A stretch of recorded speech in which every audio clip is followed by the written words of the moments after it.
All right. Hi, Mick. Welcome to the show. Hey, Douglas, thank you. I really appreciate you having me here. Oh, my pleasure. Nice to have you on. And interesting topic. We're going to be talking about money, and you've written a book called Mellow Your Money. Is that the title? Yeah. That is the title, Mellow Your Money, How to Surf the Market and Build Wealth Without Stressing Yourself Out. I assume then you're a financial manager as your career. Yes, Yeah. I was fortunate enough to get in right out of college, interned, and fell in love with the business.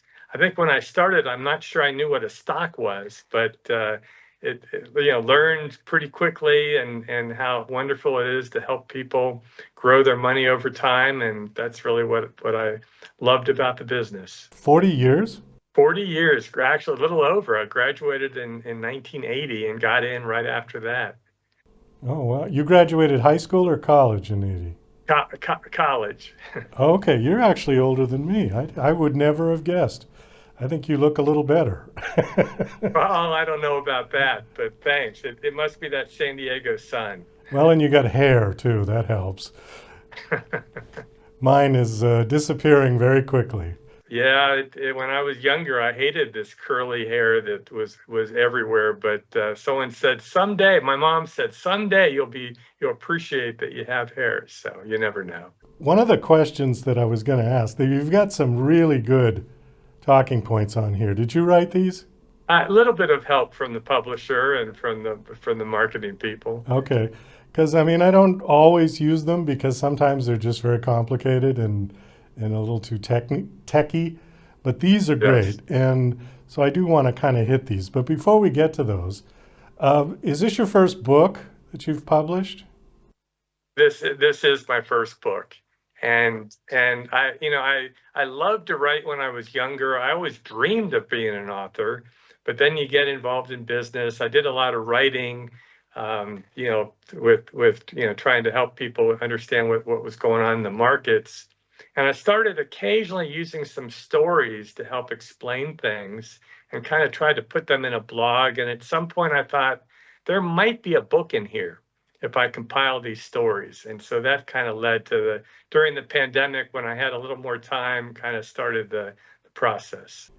Stories of, Personal stories mostly. They were things, experiences that I had both in the market and then in my life. And what I found amazingly were things that happened in my life were great lessons, not just to help me grow, but to help me become a better investor. And so this is the Mick Heyman stories of learning about the market in that way. And from those experiences, I hope to help people learn from their own stories and then through mine about how to become a better investor. well, one of mine would be how I forgot to buy Microsoft in 1984. But that's a different story, I think. And you had plenty of chances after, but the market is filled with woulda, coulda, shouldas, Yeah, yeah, it's true. Well, so if you've been in for 40 years, then you saw the whole rise of online people doing it themselves. Because when you started, probably most investors who bought stocks went through a broker. Exactly, exactly. In fact, we didn't even have a quotron, and people don't know what that is, but that's when you used to get prices of stocks. We didn't even have one of those in our office. We would have to call a broker up and get the prices, and it was in a way that in itself is a great story because you don't need to look at prices all the time to become a good investor. And I think in fact some of the noise that's in front of us is actually more of a distraction than a help. Quotron would be that sort of digital ticker, right? Exactly. Yeah, And it's what most brokers would have had in their offices to kind of look at prices and that kind of thing. that can sort of make you crazy. But the market has changed, at least the way that people play it. It seems like there's a lot of people out there who are playing it like the casino these days. Yes, and in fact, that's kind of interesting. The way people have played the market or can get into the market has certainly changed over time. But one of the points I make in the book is one thing that doesn't change is human emotions, and that's what drives the market. And people forget that they want to try this way or that way or this new way of thinking. But one of the great books that I ever read was written about 100 years ago by a great trader named Jesse Livermore. And he himself was a trader. He was in and out. And yet he learned through his experiences that his best trades were long-term trades. And so it's amazing that even though the way we trade is much different now, the way to make money, I don't think has changed. Do you think all of these sort of online home investor trader people, day trading, are they upsetting the market in terms of creating higher volatility or more fear or just less stability in the market? They definitely create more fear because of social media and how much we're aware of what's going on in the market. It definitely creates stress. And again, that was one of the reasons I wanted to talk to people about how to reduce stress, is to not pay attention to the quick moves that are happening sometimes in the market. The funny thing is, if you're a long-term investor and you don't worry about the quick moves, the volatility can help you rather than hurt you. If you're a long-term investor and you're patient and the market brings prices down lower than they should be because of volatility, a long-term investor can say, thank you, I'll pick up some lower prices.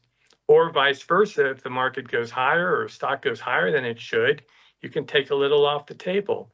So the funny thing is, the volatility hurts the short-term traders because you can't keep up with it.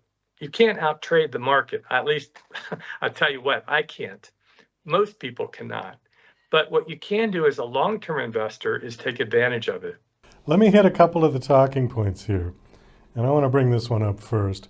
How might the US elections impact the market? It might not be what you think. My understanding of that, before you answer, is that the markets tend to like gridlock. Would you agree with that or not? In other words, you know what I mean, like a Democrat president and a Republican controlled Congress. I would say, first of all, that does add calmness to the markets. It means that whatever goes on tends to be slower. Legislation moves slower or not at all. The markets like stability.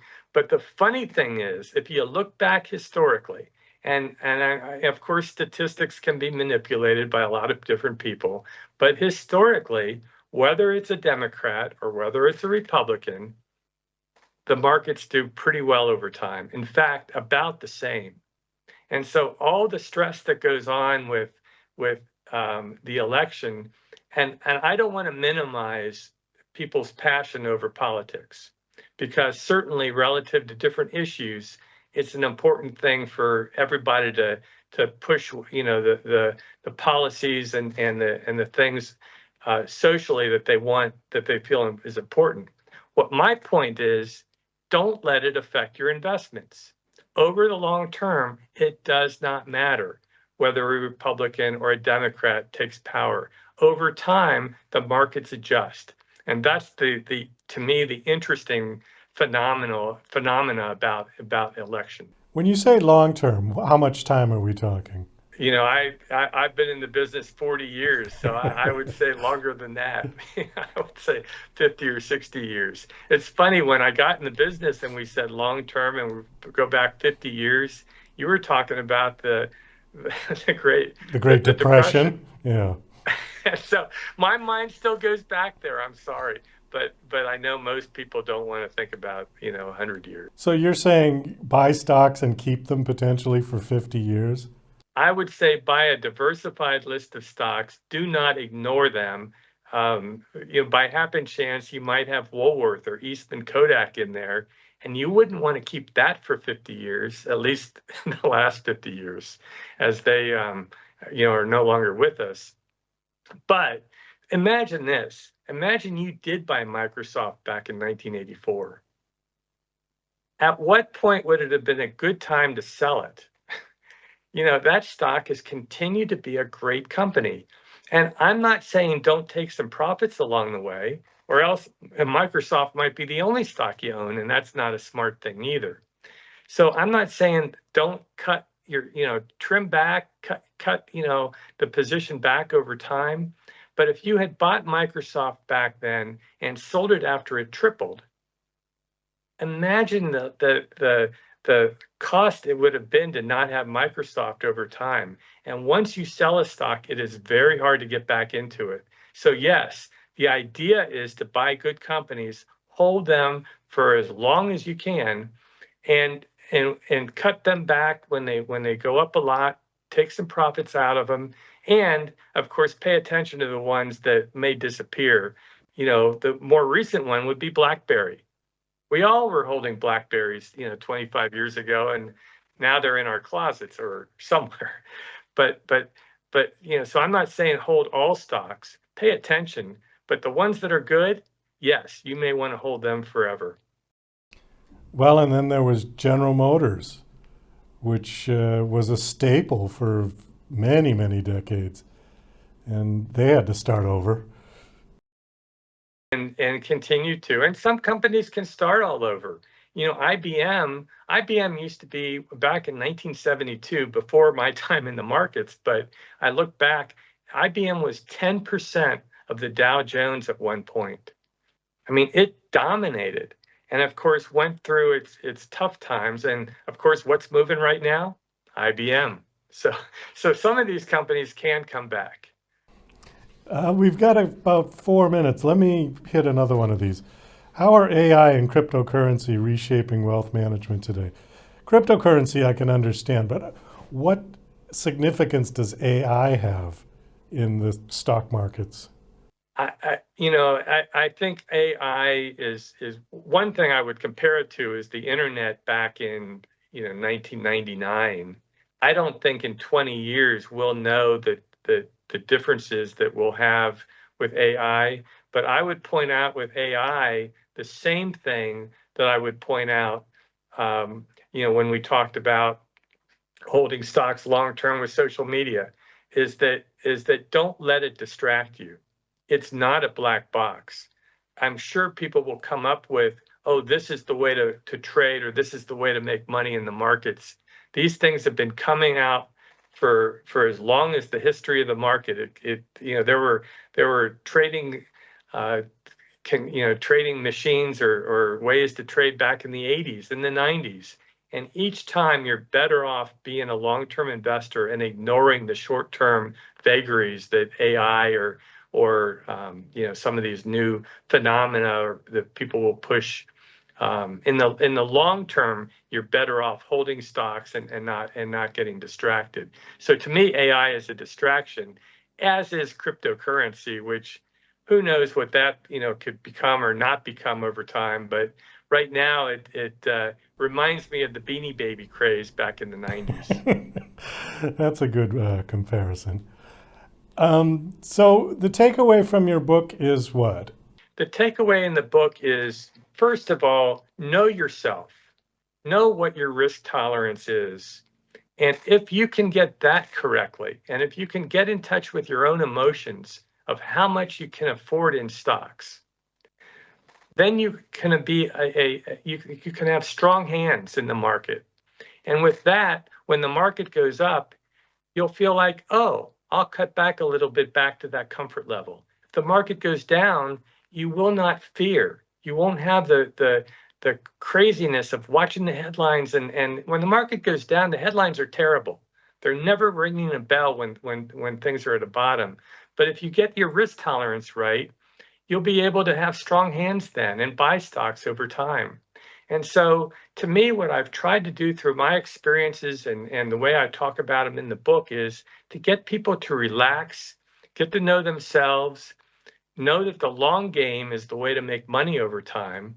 And if you do that, then you can relax, you can mellow your money. And that's really the point that I was trying to make throughout the book. and do it in a fun way. I learn through stories, and I learn through fun stories. And so I make fun of myself. I have a lot of misadventures that I talk about that in the end taught me great lessons. Sounds like a very interesting book. And on that, we got to wind it down. Mick, thank you so much for coming on. The book again is called Mellow Your Money. The author is Mick Heyman. Last question, do you have a website that you want to give out?